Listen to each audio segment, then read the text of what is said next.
ہم سب کو بھی ان رشتوں پہ بڑا یقین تھا، اسی لیے تو ان کی یہ بات مان لی کہ امی واش روم میں گری ہیں۔ ایک نہیں 2 بار ان لوگوں کو اس حالت میں دیکھ چکی تھی، لیکن اس عورت نے ایک ہی رٹ لگائی کہ آپ اپنا منہ بند رکھنا، گھر کے گھر اجڑ جائیں گے۔ یہ بات چھوٹی نہیں ہے۔ جو ان کے اریسٹ ہونے کے بعد دوران تفتیش ہمیں پتہ چلا ہے، ان کے جسم پہ کرنٹ لگایا، ان کے منہ پہ جوتیاں ماری، سر پہ منہ پہ مکے مارے۔ السلام علیکم ناظرین، میں ہوں آپ کا میزبان عمر بلوچ اور آپ دیکھ رہے ہیں اردو وائرل۔ ناظرین، آج ایک اور خوفناک اور المناک حادثہ، یہ جس گھر میں موجود ہوں،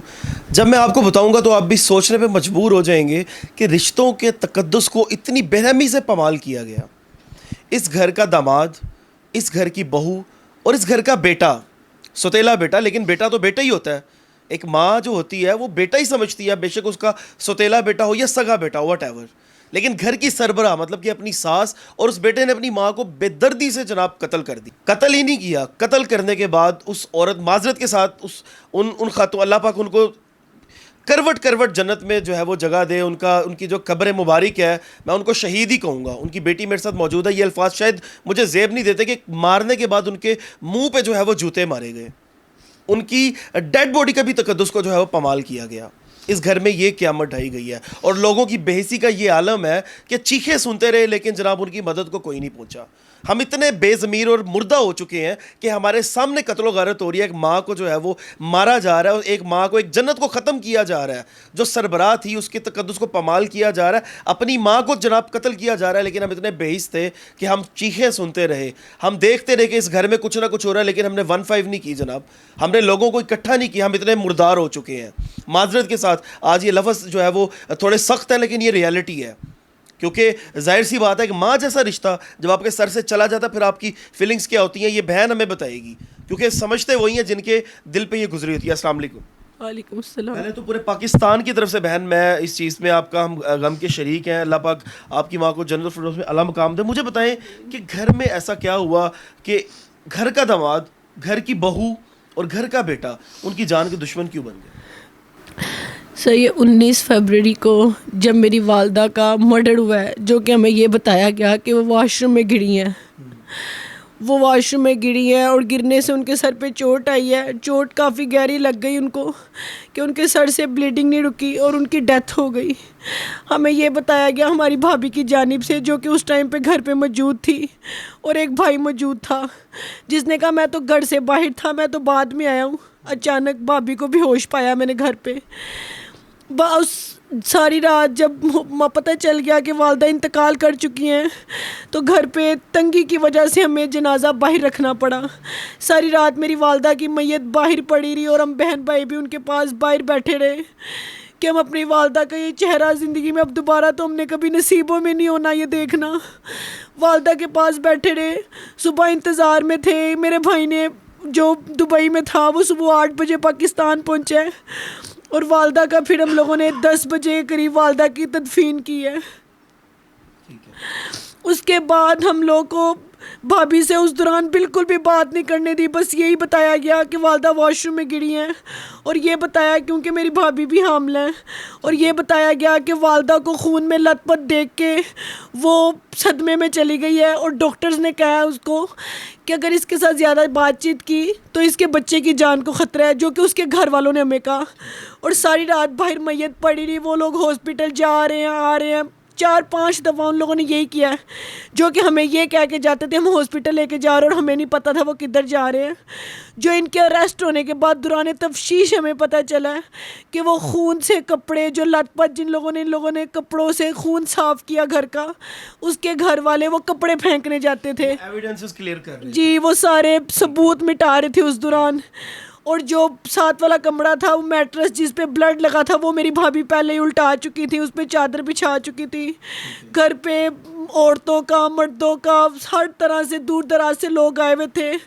وہ سب گھر میں موجود تھے، اور تنگی کی وجہ سے کچھ گھر میں بیٹھے ہوئے تھے، کچھ باہر تھے۔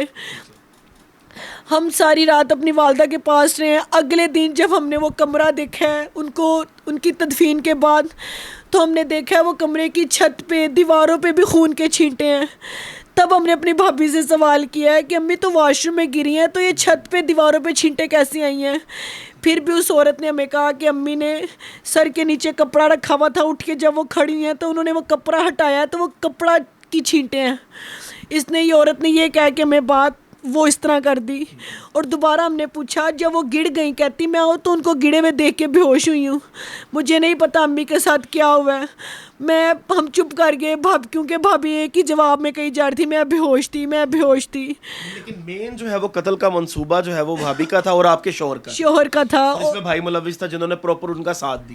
دیا بلکہ ساتھ قتل کیا اس نے بھی, ٹانگیں پکڑ کے رکھی, مارا بھی ہوگا, پکی بات ہے, گالم گلوچ بھی دیا ہوگا, ہر چیز. میری بہن یہ تو انہوں نے درندگی, اللہ پاک ان کو تباہ و برباد کرے. لیکن دیکھیں گھر کا ایک داماد ہوتا ہے, بڑا مان ہوتا ہے کہ ہمارا داماد ہے, اس کو ہم نے بیٹی دی ہوئی ہے. ان کو کیا اس طرح کی بنی, مطلب کیا دشمنی تھی, کیا آنٹی نے, کیا وہ مقتولہ نے ان کو کسی غیر حالت میں دیکھ لیا تھا؟ بالکل, یہ جو آپ نے کہا نا کہ یہ رشتے ایسے تھے جن پہ بڑا مان ہوتا ہے,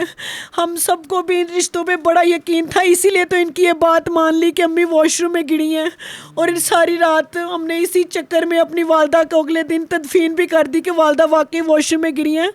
بہت قریبی رشتے ہیں, کیونکہ میرے میاں نے بھی یہی بتایا, جو موقع پہ پہنچے, جن کے بقول کے میں نے والدہ کو آ کے اٹھایا, میں 5 منٹ پہلے آیا, جو کہ CCTV فوٹیج میں 1.5 گھنٹے سے ہمارے گھر کے اندر موجود تھا. مارنے کی وجہ یہ تھی کہ میری والدہ ان لوگوں کو دیکھ چکی تھی, 1 نہیں 2 بار ان لوگوں کو اس حالت میں دیکھ چکی تھی. ان کے آگے ہاتھ جوڑے کہ بیٹا تم بھی اس حالت میں ہو, بیٹی بھی اس حالت میں, ابھی 8 ماہ شادی کو ہوئے ہیں, تم لوگوں کی خوشیوں کا آغاز ہے تو بڑی زندگیاں برباد ہو جائیں گی. خدا کا واسطہ ہے, تم بہو ہو اس گھر کی, تم عزت ہو, تو بیٹا یہ حرکتیں تمہیں زیب نہیں دیتی. لیکن اس عورت نے ایک ہی رٹ لگائی کہ آپ اپنا منہ بند رکھنا, میرا گھر نہیں خراب ہوگا. میری والدہ یہ بات اپنے بھائی کے ساتھ شیئر کر چکی تھی, کاش کبھی اپنی بیٹیوں کو بتا دیتی, میرے بھائی کو بتا دیتی, آج میری والدہ زندہ ہوتی. لیکن اس ماں کا ظرف دیکھیں, وہ اتنا کچھ اپنے اندر سما کے بیٹھی تھی کہ صرف گھر نہ برباد ہو, بیٹی بھی ماں بننے والی ہے, بہو بھی ماں بننے والی ہے, وہ آنے والی معصوم زندگی کا کیا قصور ہے, گھر کے گھر اجڑ جائیں گے. یہ بات چھوٹی نہیں ہے. لیکن اس عورت نے جو خود ایک ماں بننے والی تھی, اس کو رحم نہیں آیا, اس کو ترس نہیں آیا میری ماں پر, کہ ان لوگوں نے اتنی بے رحمی سے میری والدہ کے سر پہ ڈنڈے مارے, ان کے جسم پہ کرنٹ لگایا, ان کے منہ پہ جوتیاں ماری, سر پہ منہ پہ مکے مارے, منہ پہ تکیا رکھ کے بیٹھ گئے, ان کا سانس بند کرنے کی کوشش کرتے رہے. اتنی بے رحمی سے میری والدہ کو انہوں نے موت دی. ناظرین, باقی کا خلاصہ میں آپ کو بتا دیتا ہوں کیونکہ ہماری بہن ہے اور اللہ پاک ان کو صحت دے اور صبر دے. ناظرین, یہ ساری صورتحال ہے کہ وہ جنتی خاتون تھی, میں ان کو شہید کہوں گا, اللہ پاک ان کو شہادت کے رتبے پہ فائز کرے. اس دنیا میں اب نہیں ہے, لیکن جس طریقے سے ان کا مرڈر ہوا, جس طریقے سے ان کو قتل کیا گیا, اور جنہوں نے کیا, اب ان کے ساتھ ایسا سلوک کیا جائے کہ یہ عبرت کا نشان بنے, تاکہ آگے کوئی جب سوچے کہ یار رشتوں کے تقدس کو میں پامال کرنے جا رہا ہوں, تو وہ سوچے کہ ایک فیملی میں ایسا ہوا تھا تو ان کو عبرت کا نشان بنایا تھا ہماری گورنمنٹ آف پاکستان نے, کہ اپنی ماں, اور اوپر سے مطلب کہ میں بیان کرتے ہوئے مجھے یقین کرے کہ میرا ضمیر گوارا نہیں کر رہا, یہ ایک ایسی انہوں نے بھول بھلیا پھیلائی ہے, اور اس میں انہوں نے ایسا ایک کارنامہ سر انجام دیا کہ جس پہ لانتے بھیجنے کو دل کر رہا ہے. میں کہتا ہوں کہ پہلے ان کے زندوں کے منہ پہ چپیڑے ماری جائیں, ان کے منہ پہ اسی طرح جوتے مارے جائیں, اس کے بعد ان کو چوک میں پھانسیاں دی جائیں, نہ دیکھا جائے کہ یہ ان کے رشتہ دار ہیں. اگر یہ کہتے بھی ہیں کہ ان کے دل میں نرمی آتی بھی ہے تو ان کو نہ چھوڑا جائے,